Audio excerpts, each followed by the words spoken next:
This week on Friends in the Forest. The theme for this week is insects and pollinators. We will speak to a postdoc researcher about the importance of native bee populations. We will also talk about the stages of a monarch butterfly's life, a fascinating species that we see around the Arbo and one that is important to protect.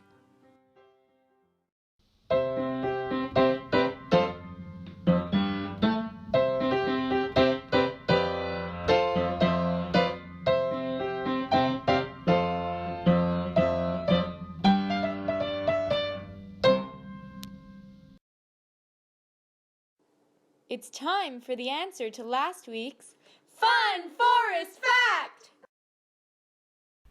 Were you able to guess the answer? Over 130 different bee species live on just our teeny island of Montreal.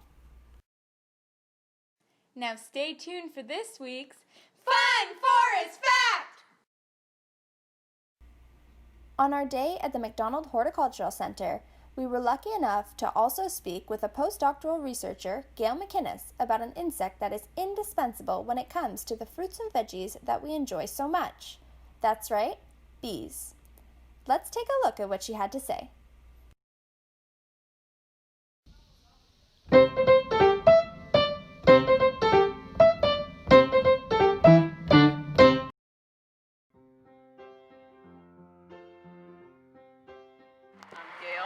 And I'm doing an apple pollination study here at the Hort Center. And what I'm looking at here today is basically the different pollination efficiencies of our different wild pollinators versus honeybees. So most people think that the honeybee is the only bee out there, but we actually have a wide diversity of bees, especially in a place like this, like the apple orchard. You can see there's flowers everywhere. So what I look at is when a bee visits a flower, how much pollen does it leave behind and how many flowers does it actually visit per tree?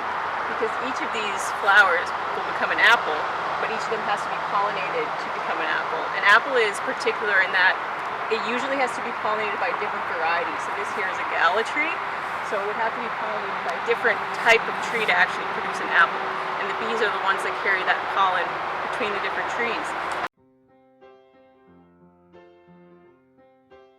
Now the thing with the honeybee is that these are very particular pollinators in that they take all the pollen back to their nest. Most other bees do that too, but the way that the honeybee does it is it packs it into a tight little ball. Sorry, they spit on the pollen so that it's not actually available to the flower because it's in this tight little ball in the leg. But native bees, we call them messy pollinators because they don't pack the pollen like that, so they often leave more on the flower behind than a honeybee would. And they pollinate the flower more completely because they spend more time in each flower. And so that's what I'm sort of categorizing today, is watching how much time each bee spends in the flower and looking at differences in the different pollination efficiencies, we call it, of the native bees. And here in the orchard, I've already found 42 different species of bees, and this is something a lot of people don't realize, is that we have, even in Montreal, there's 130, I think, different bee species, not just one, the honeybee that you see that produces honey and lives in a hive. All of these bees live in the ground, they live in trees, they live all around us. They don't live in hives or produce honey, which is maybe why they're less known, because they don't give us the sweet honey that people like. But they give us apples, they give us all our different fruits, and they're often of many other fruits like strawberries, pears. They're better pollinators than honeybees. And one thing too that I'm also looking at is bee diversity in the city. Now we used to have, like I said, around 130 bee species in Montreal, but since 2012 there's been an introduction of about 2,000 more honeybee hives to the city.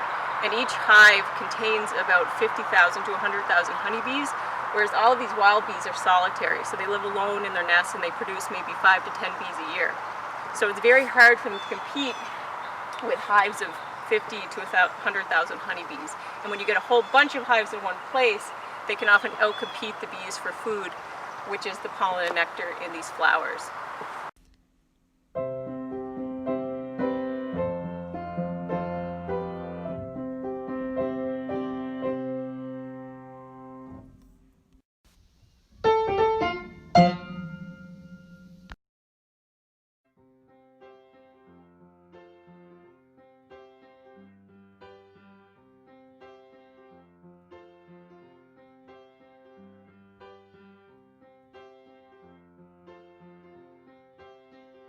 Monarchs are a very interesting and amazing insect.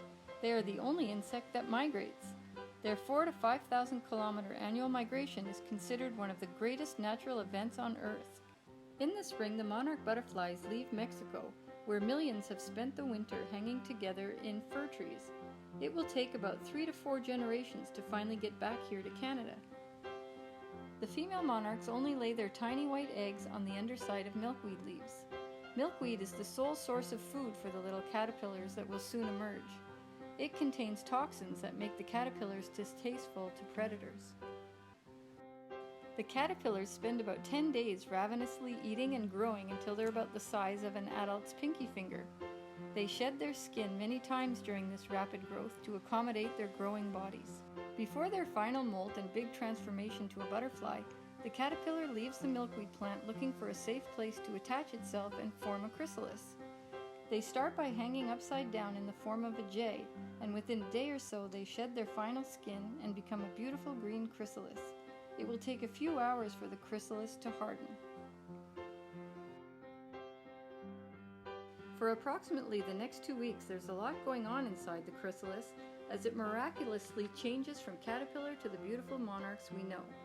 Usually the evening before it will emerge, the chrysalis will look black as the shell becomes clearer.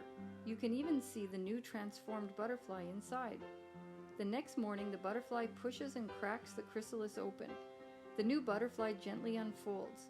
It's a slow process as the wings need to spread out and dry for a few hours before it can use them to fly away, find a mate, and then lay their eggs.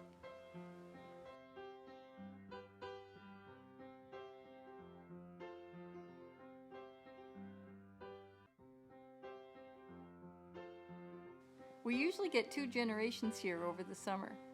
The monarchs that leave here in late August fly the entire way to spend the winter in Mexico. They will then start the cycle again in the spring, heading north. You can help the monarch by planting milkweed or look for it growing naturally in your yard. You can also plant nectar-rich flowers such as echinacea, sage, goldenrod, zinnias, and dahlias. Monarchs are in decline due to the loss of habitat from housing and commercial development, pesticide use, spread of invasive species, and the destruction of their overwintering sites in Mexico. So keep your eyes open. The monarchs should be here soon. The Arboretum is a perfect place for a monarch caterpillar to grow up. For example, the field between the gatehouse and the CC is filled with milkweed, and it's important that it stays that way. If you'd like to share your Arbo photos or videos, email your media to morgan.arboretum@mcgill.ca. Also check out the Arbo Instagram page at morgan.arboretum.